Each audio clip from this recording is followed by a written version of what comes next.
नमस्कार दोस्तों, स्वागत है आपका एमसीक्यू आईक्यू में। मैं आपको आरआरबी एनटीपीसी एग्जाम के लिए लास्ट 13 साल के क्वेश्चन करा रहा हूँ। ये 6000 क्वेश्चन है और ये प्रीवियस ईयर क्वेश्चन है जो रेलवे के एग्जाम में आ चुके हैं। चाहे वो एनटीपीसी एग्जाम में आया हुआ क्वेश्चन हो, RRB group D, RRB JE या और भी एग्जाम कंडक्ट कराती है रेलवे, उनमें जो आए हुए क्वेश्चन है वो क्वेश्चन करा रहा हूँ। तो ये series NTPC exam, group D, जो भी आप रेलवे का एग्जाम देते हैं उसके लिए भी ज्यादा लाभदायक है, क्योंकि इससे एक भी क्वेश्चन बाहर नहीं जाएगा। इससे पहले मैं आपको 1000 क्वेश्चन करा चुका हूँ रेलवे एग्जाम के लिए। साथ ही मैं रेलवे के करंट अफेयर पढ़ा रहा हूँ 2024 के, और रेलवे के 2023 के करंट अफेयर में आपको पढ़ा चुका हूँ। इसके साथ डेडिकेटेड फ्रीट कॉरिडोर की वैकेंसी आई है, उसके लिए भी मैं आपको पढ़ाऊंगा। जो डेडिकेटेड फ्रीट कॉरिडोर है उसमें रेलवे की हिस्ट्री आती है, जो मैं ऑलरेडी कवर करा चुका हूँ, वो आप प्लेलिस्ट में जाकर देख सकते हैं। तो चलिए शुरू करते हैं। 27 पार्ट है। जो मैंने इससे पहले वाला लेक्चर पढ़ाया था उसमें ये क्वेश्चन स्किप हो गया था, तो चलिए पहले ये वाला क्वेश्चन करते हैं, क्योंकि काफी इंपोर्टेंट क्वेश्चन है ये वाला। Emergency provision come under which of article of Indian constitution? कालीन भारतीय संविधान के किस अनुच्छेद के अंतर्गत आता है? तो इंपोर्टेंट क्वेश्चन है। अगर मैं इमरजेंसी की बात करता हूँ, 3 टाइप की इमरजेंसी होती है जो आती है article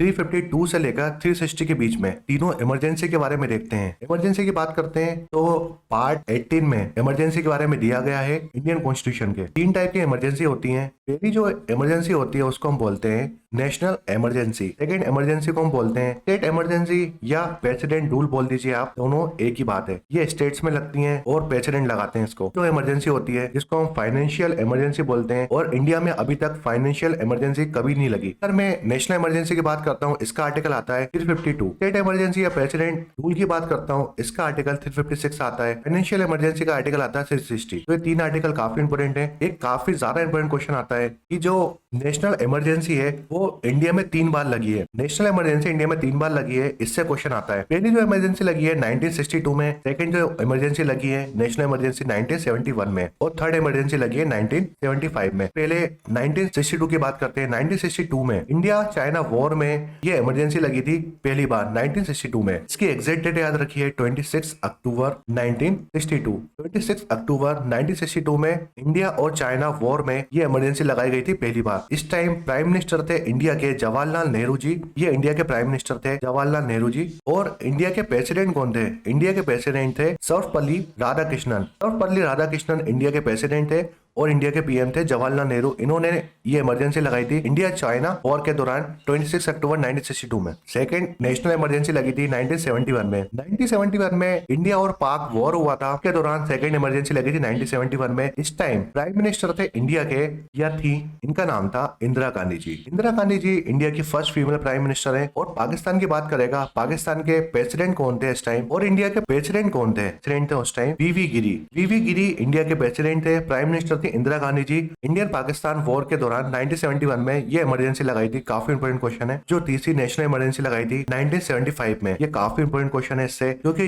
due to internal disturbance, India में इंटरनल डिस्टर्बेंस की वजह से ये इमरजेंसी लगाई थी। इस टाइम प्राइम मिनिस्टर थी, इससे क्वेश्चन आता है हर बार। टाइम प्राइम मिनिस्टर थी इंदिरा गांधी जी। इंदिरा गांधी जी ने ये इमरजेंसी लगाई थी। और इसके प्रेसिडेंट याद रखो, इंडिया के प्रेसिडेंट कौन थे 1975 में? फखरुद्दीन। इनका नाम बहुत आता है कि 1975 में प्रेसिडेंट कौन थे इंडिया के? फखरुद्दीन अली अहमद। फखरुद्दीन अली अहमद 1975 में प्रेसिडेंट थे इंडिया के। इन्होंने ड्यू टू इंटरनल डिस्टर्बेंस की वजह से इमरजेंसी लगाई थी। 3 टाइप की इमरजेंसी होती है, नेशनल इमरजेंसी, स्टेट इमरजेंसी, इसको हम प्रेसिडेंट रूल भी बोलते हैं, फाइनेंशियल इमरजेंसी। इसके आर्टिकल याद रखो आप, तीनों आर्टिकल आते हैं। और जो नेशनल इमरजेंसी होती है वो 3 टाइम लगी है। स्टेट इमरजेंसी भी बहुत बार लगती रहती है, जिसको हम प्रेसिडेंट रूल बोलते हैं। फाइनेंशियल इमरजेंसी अभी तक नहीं लगी इंडिया में। फर्स्ट क्वेश्चन में चलते हैं हम। What is the capital of Indonesia? Indonesia की राजधानी क्या है? तो यह है जकार्ता। नेक्स्ट क्वेश्चन है, who appoint the chief minister? मुख्यमंत्री की नियुक्ति कौन करता है? अगर मैं इंडिया में स्टेट्स की बात करता हूँ, 28 स्टेट्स हैं, तो 28 स्टेट्स में सीएम होते हैं। और यूटी कितनी है इंडिया में? तो यूनियन टेरिटरीज इंडिया में 8 हैं। में जो सीएम होते हैं, चीफ मिनिस्टर हर स्टेट में होते हैं। तो चीफ मिनिस्टर का जो आर्टिकल है,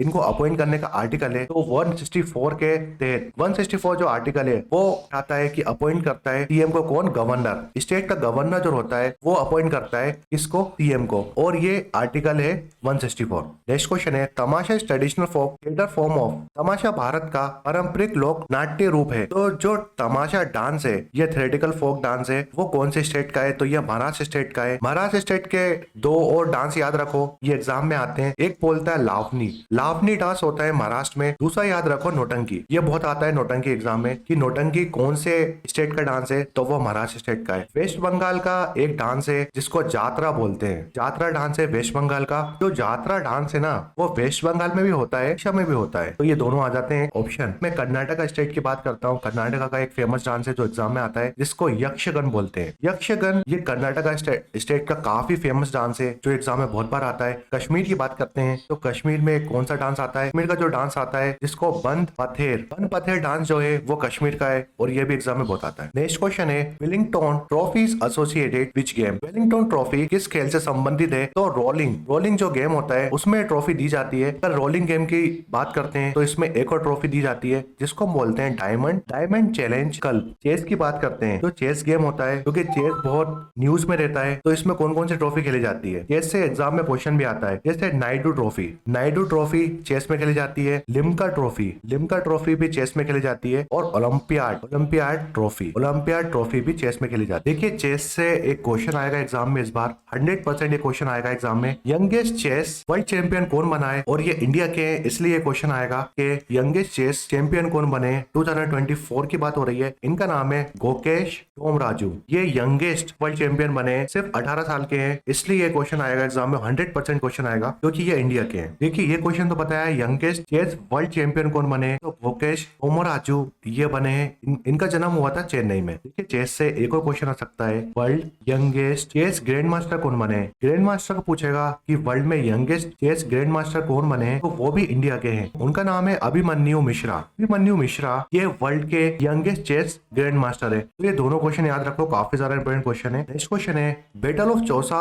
वाज फॉट बिटवीन? चौसा का युद्ध किसके बीच लड़ा गया था? तो देखिए जो बैटल ऑफ चौसा है वो 1539 एडी में लड़ी गई थी। एक और बैटल आती है 1540 में। 1540 में एक बैटल है जिसको बोलते हैं बैटल ऑफ बिलग्रीम या बैटल ऑफ कन्नौज या बैटल ऑफ बिलग्रीम। ये 1540 एडी में लड़ी गई है और 1539 एडी में बैटल ऑफ चौसा लड़ी गई है। और ये दोनों बैटल हुमायूं के बीच में, ये मुगल डायनेस्टी से बिलोंग करते हैं। मुगल डायनेस्टी के राजा थे हुमायूं और शेरशाह सूरी के बीच में, जो सूर डायनेस्टी है से बिलोंग करते थे शेरशाह सूरी। इन दोनों के बीच में ये बैटल लड़ी गई है और ये दोनों बैटल जीती किसने? ये दोनों बैटल जीती है शेरशाह सूरी ने। तो बैटल का नाम याद रखो, बैटल ऑफ चौसा और बैटल ऑफ बिलग्रीम, और डेट भी याद रखो कब ये बैटल हुई थी और किसके बीच में लड़ी गई है। काफी ज्यादा इंपोर्टेंट क्वेश्चन है। बैटल के ऊपर एक लेक्चर सेपरेट बनाया है मैंने, जिसमें जितनी भी इंपोर्टेंट बैटल्स है वो पढ़ाई है। नेक्स्ट बैटल है बैटल ऑफ खानवा। ये खानवा है, battle of Khanwa was fought between. Khanwa का युद्ध किसके बीच लड़ा गया था? तो बैटल ऑफ खानवा बाबर के बीच में और राणा सांगा के बीच में लड़ी गई थी 1527 में। 1527 इसकी डेट याद रखो आप। जो बाबर है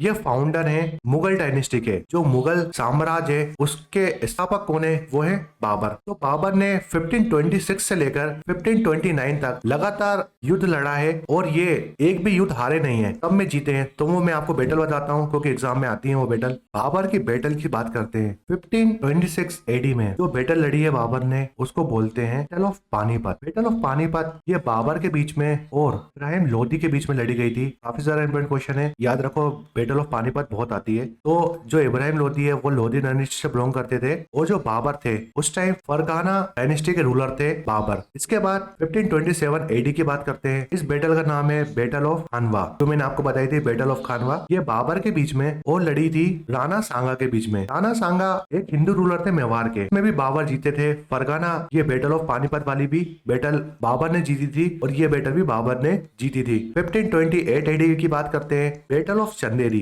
बैटल ऑफ चंदेरी ये बाबर के बीच में और मादनी रॉय के बीच में, मादनी रॉय और बाबर के बीच में लड़ी गई थी। जो मालवा सल्तनत के रूलर थे मादनी रॉय और बाबर किसके रूलर बन गए थे? बाबर बन गए थे मुगल डायनेस्टी के रूलर। बैटल ऑफ पानीपत के बाद इब्राहिम लोदी को हराकर इन्होंने मुगल डायनेस्टी स्टैब्लिश कर ली थी, तो बाबर मुगल डायनेस्टी के रूलर बन गए थे। 1526 में बैटल ऑफ पानीपत लड़ी गई थी। 1527 में बैटल ऑफ खानवा लड़ी गई थी। 1528 में बैटल ऑफ चंदेरी लड़ी गई थी। बाबर की लास्ट बैटल है 1529 एडी में, जिसको हम बैटल ऑफ घाघरा के नाम से जानते हैं। बैटल ऑफ घाघरा ये बैटल बाबर के बीच में और मोहम्मद लोदी के बीच में लड़ी गई थी। मोहम्मद लोदी के बीच में लड़ी गई थी बैटल ऑफ घाघरा 1529 में। तो चारों बैटल याद रखो। पहली बैटल थी 1526 एडी में बैटल ऑफ पानीपत, इब्राहिम लोदी के बीच में बाबर के बीच में। 1527 में बैटल ऑफ खानवा, राणा सांगा के बीच में और बाबर के बीच में। तीसरी बैटल है 1528 में मादनी रॉय के बीच में और बाबर के बीच में, जिसको बैटल ऑफ चंदेरी के नाम से जानते हैं हम। फिर लास्ट बैटल थी बाबर की, चौथी बैटल 1529 में बैटल ऑफ घाघरा, मोहम्मद लोदी के बीच में और बाबर के बीच में। तो ये जितनी भी बैटल है सब किसने जीती है? बाबर ने जीती है। नेक्स्ट क्वेश्चन है the battle of Buxar took place. Buxar का युद्ध कब हुआ था, काफी ज्यादा इंपोर्टेंट क्वेश्चन है। 22 अक्टूबर 1764 में बैटल ऑफ बक्सर लड़ी गई थी। अब ये किसके बीच में लड़ी गई थी, तो ये हेक्टर मुनरो, जो हेक्टर मुनरो थे वो किसके साइड से थे, ब्रिटिश ईस्ट इंडिया कंपनी थी उसके साइड से कौन थे, हेक्टर मुनरो। तो ब्रिटिश के साइड से लड़े थे हेक्टर मुनरो। और इंडिया के कौन कौन से राजा थे इसमें, क्योंकि कॉम्बाइंड फोर्स लड़ी थी इसमें इंडिया में। तो पहले जो राजा थे जिसको मीर कासिम बोलते हैं, मीर कासिम थे इसमें। मुगल एम्पायर शाह आलम सेकंड थे, शाह आलम सेकंड थे। और जो तीसरे थे शुजा-उद-दौला, ये भी इस बैटल में थे। जो शुजा-उद-दौला है ना वो अवध के राजा थे, शुजा-उद-दौला। मुगल एम्पायर थे इसमें शाह आलम, और ओट के राजा थे मीर कासिम। तो ये तीनों ने मिलकर ब्रिटिश के साथ ये युद्ध लड़ा था। हेक्टर मुन्नो थे ब्रिटिश के साइड से, और इसमें जीता कौन था, ब्रिटिश जीता था इसमें, हेक्टर मुन्नो जीत गया था। हेक्टर मुन्नो ने इन तीनों को हरा दिया था। इसके बाद 12 अगस्त 1765 में ट्रीटी साइन हुई थी, ट्रीटी ऑफ इलाहाबाद। तो ये काफी ज्यादा इंपोर्टेंट क्वेश्चन है। ट्रीटी ऑफ इलाहाबाद कौन सी बैटल के बाद साइन हुई थी, तो बैटल ऑफ बक्सर के बाद।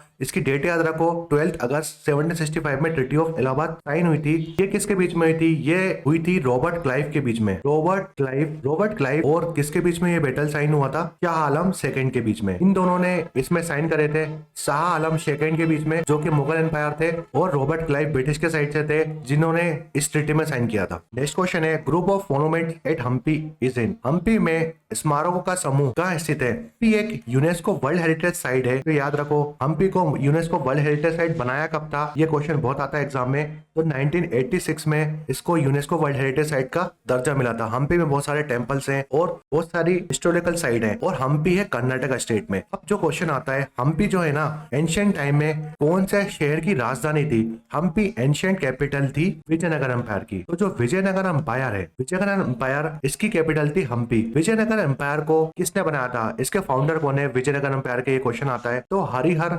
एंड बुक्का इन दोनों ने विजयनगर डायनेस्टी बनाई थी। सेट डेट रखो, कब बनाई थी ये डायनेस्टी, 1336 में। 1336 में विजयनगर एम्पायर बनाया था हरिहर एंड बुक्का ने। तो इसकी कैपिटल क्या रखी थी, इसकी कैपिटल रखी थी हम्पी। हम्पी एंशिएंट कैपिटल है विजयनगर एम्पायर की। और जो विजयनगर एम्पायर है वो कौन सी रिवर के किनारे है, ये क्वेश्चन बहुत आता है। तुंगभद्रा के किनारे बसा है विजयनगर एम्पायर। तुंगभद्रा रिवर के किनारे विजयनगर एम्पायर, जिसको बनाया था हरिहर बुक्का ने 1336 में। हम्पी की कैपिटल थी, और हम्पी को यूनेस्को वर्ल्ड हेरिटेज साइट का स्टेटस मिला था 1986 में। ये 27 पार्ट का 6-7 क्वेश्चन का वीडियो पसंद आया तो लाइक करें, शेयर करें, सब्सक्राइब करें MCQ IQ को, और अपने दोस्तों के साथ भी शेयर करें। अगर वीडियो पसंद आया तो लाइक करें, फिर शेयर में कमेंट करके बताएं वीडियो कैसा लगा। Thanks for watching MCQ IQ।